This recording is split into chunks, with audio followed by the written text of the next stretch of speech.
गुरुजी, मेरा तलाक हो चुका है। मैं पिछले 7 साल से मेरे माता पिता बच्चे के साथ रह रही हूँ। महाराज जी, मेरी कमजोरी है कि मैं हमेशा मेंटल और इमोशनल सपोर्ट दूसरे व्यक्ति में ढूंढती हूँ। उपरांत विषय भोग की जो सूक्ष्म इच्छा है वो मेरे भगवत प्राप्ति के मार्ग में सबसे बड़ा ये अवरोध पैदा सबके करती रहती है। देखो, दुर्वासना मम सदा परिकर्षयन्ति। जब तक प्रियालाल का साक्षात्कार नहीं हो जाता तब तक ये वासना मिटती नहीं, सूक्ष्म रहती है। और जैसे चिंगारी है ना, और उसको अच्छा फूस और वायु मिल जाए तो ज्वाला बनने में देर नहीं लगती। चिंगारी तब तक रहती है जब तक प्रियाजू के चरणों का सानिध्य नहीं मिलता। प्रियालाल का सानिध्य मिलते ही भगवान के विश्व मोहिनी अवतार में भी ताकत नहीं कि प्रियादासी के हृदय में कहीं भी काम क्षोभ पैदा कर दे, जो प्रियादासत्व से युक्त है। तो भगवत प्रेम में इतनी सामर्थ्य, हित में इतनी सामर्थ्य है कि कोई भी विकार उस पर विजय प्राप्त नहीं कर सकता। ऐसी अद्भुत आनंद वृत्ति प्राप्त होती है कि फिर ये सब मच्छर लगते हैं, काम क्रोध लोभ मोह। जैसे कोई उल्टी खाना चाहेगा क्या, ऐसे ही कोई प्रियालाल का भजन करने वाला नारकी मलमूत्र के भोगों को भोगना चाहेगा क्या। पर जब तक हमारे अंदर वो स्थिति नहीं तब तक ये बने रहते हैं, मायाकृत है। अच्छा, दूसरों का आश्रय लेकर जीना है हमारा बहुत जन्मों से स्वभाव बन चुका है। किसी व्यक्ति का आश्रय, किसी वस्तु का आश्रय।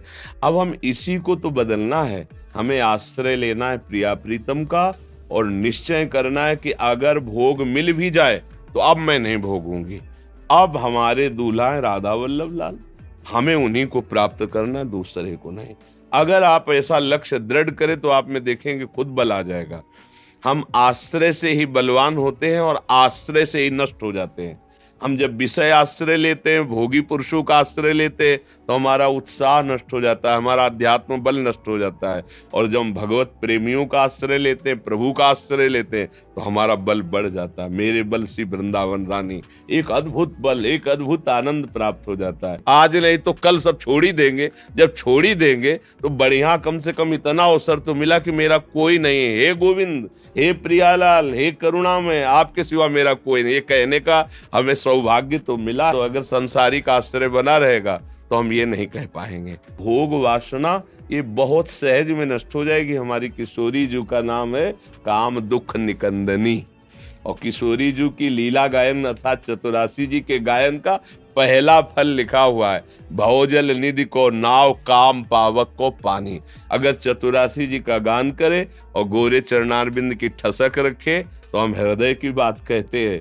किसी की ताकत नहीं है कि उस हृदय को परास्त कर सके, किसी की ताकत नहीं है। मुठ वाली जो बातें ना कि कलावा बांध लो, अंगूठी पहन लो, ये उसे कुछ नहीं, ये सब माया कृत है। राधा राधा जपो और फिर आप देख लो प्रभु आपको कैसा सुख देते हैं। हम आपको सच्ची कहते हैं, जब हम डायलिसिस में होते ना, भयंकर कोई कष्ट की पीड़ा होती, तो जैसे कोई दोस्त है ना कि यार यहाँ क्यों झंझट में फंसे हो, चलो हमारे साथ आओ, हम तुम्हें घुमाते हैं। ऐसा सुख देते प्रभु। हाँ, कब डायलिसिस हो गया पता ही नहीं चलता। जैसे हम पीड़ा कष्ट हो रहा, आओ बड़ा, जब किडनी फेल है, हाँ आओ, काहे को इस गर्म जगह में, दुखद जगह में बैठे हो, आओ ऊपर आओ, ले चल। इतने प्यार करने वाले त्रिभुवन में कोई नहीं है, कोई नहीं जितने हमारी प्रिया जी। और सबसे बड़ी बात है, बड़ी से बड़ी गलती हो जाए ना तो हमारी श्री जी कभी गुस्सा नहीं होती। ठाकुर जी तो कभी कभी गुस्सा आ जाते हैं। जैसे पिता है ना, तो एक बार दो बार समझाया, तीसरी बार फिर दो चार थप्पड़ लगाएगा, मना किया, लेकिन माँ हर बार आंचल में ही छुपाना चाहेगी। तो वात्सल्य समुद्र है हमारी प्रियाजू। तो नेक हूं न रिस्क हूं, भूल हूं न हो सकी। प्रियाजू का शरणागत से अगर अपराध भी बन जाए तो श्री जी मानती नहीं कि अपराध हुआ है, मेरा जन है। और लालजू श्री जी की बात बहुत मानते। तो जब लालडी जी कहती मेरा जन है तो उसका जितना रजिस्टर पुराना है ना उसको फेंक देते, जला देते।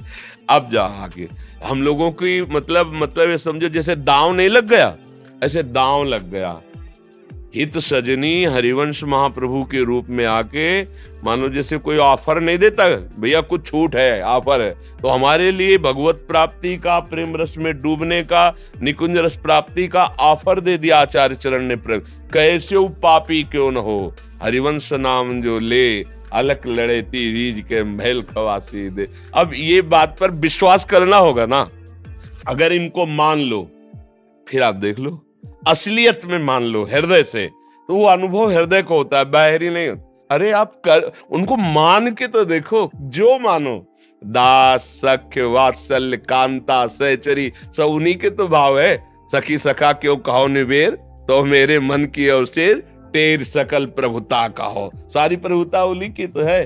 भाव से मान लो मेरे दूल्हा, भले तलाक हुई, ऐसा दूल्हा मिला जो प्रतिक्षण नौ नवायमान है, कोटि काम कंदर्प दमनी, ऐसा ठाकुर जी का स्वरूप है कि लाडली जी भी देख के दृष्टि चंपक लते चमत्कृताग्निम, ऐसा मेरी लाडली जू भी लालजू को देख के ऐसा लावण्य लालजू का है। हाँ, दृष्टि चंपक लते चमत्कृताग्निम, और लाडली जू का रूप ऐसा है, तो लालजू महाराज एक टक नैनो, इतना भी भोग लो, बाद में तुम खाली के खाली और अतृप्त ही रहोगे। कभी ये नहीं कह सकते कि आज मैं तृप्त हो गया, आज से ये भोग हमें नहीं चाहिए, कोई नहीं कह सकता। जब कहोगे तो असंतुष्ट होकर वैराग्य धारण करोगे कि हार गया, अब कभी नहीं भोगूंगा। नाराज होके ऐसा बोलोगे, प्यार से नहीं बोलोगे कि आज मैं तृप्त हो गया, ऐसा नहीं बोल सकते, क्योंकि है ही नहीं, भूत के लड्डू है, खाओ तो पेट भरेगा नहीं, ना खाओ तो ललचाते रहो, बस ऐसा है ये खेल माया का। ना खाओ तो ललचाते रहो, यार बड़ा सुखी है। अब वो जा रहा है परिवार से, तो तुम्हें लगा कि ये बड़ा सुखी है यार, ऐसा हमारा भी होना चाहिए। और जिनके है वो जल रहे हैं, अशांत हैं, उनको तृप्ति नहीं। यही माया फंसाए हुए, अगर बचा सकती है तो भगवान की भक्ति बचा सकती है, जो तुम्हें सब सुख प्रदान कर सकती है।